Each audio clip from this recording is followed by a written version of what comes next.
I went to Raleigh, North Carolina, and I stopped in at Char-Grill, another Hamburger America spot recommended by George Motz.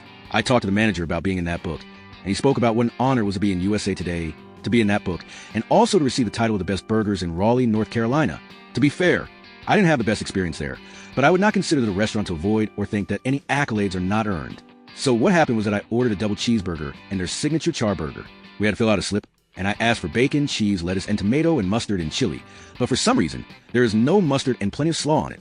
I know I might be being dramatic, but coleslaw is definitely a very vile food for me. It honestly makes my stomach turn and always reminds me when my dad had barbecues and he would force me to eat really disgusting food, such as potato salad, macaroni salad, and coleslaw, and with Thanksgiving being 2 weeks from now.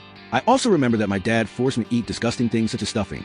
And I also remember watching a movie with Nicolas Cage, holding somebody at gunpoint throughout it, and one thing that he did was make him eat a tuna melt, which was a large piece of tomato, a large piece of cheese, tuna on bread. When I remember seeing that, just like with coleslaw, it made my stomach turn, and when they showed a massive close-up of it, it made me almost throw up in the movie theater.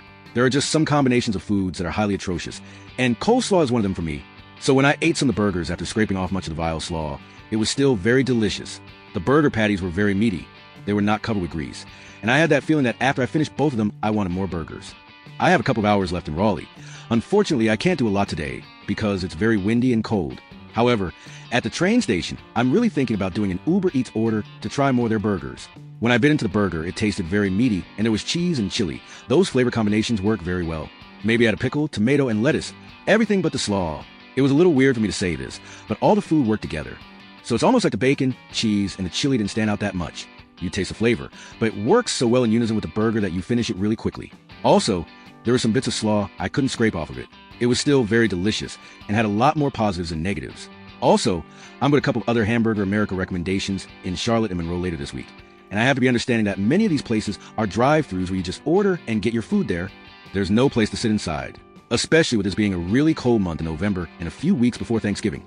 It's definitely a bad experience when you're battling frostbite and eating a burger in the wind. I would also say that it was unfortunate that my burgers were not served correctly, but I definitely want to come back and try out more food from this restaurant another day. Definitely the burgers are very tasty, and usually when you have really good burgers, it makes you want to have more and more after you're done. So it did its job as being a really good dish. Unfortunately, I would say it was contaminated by slaw, but I do understand that coleslaw on burgers is very common in the South. Fortunately, I did not grow up in the South, because I can see my dad serving burgers right out the grill and contaminating them with slaw and other fixings that would hurt my stomach.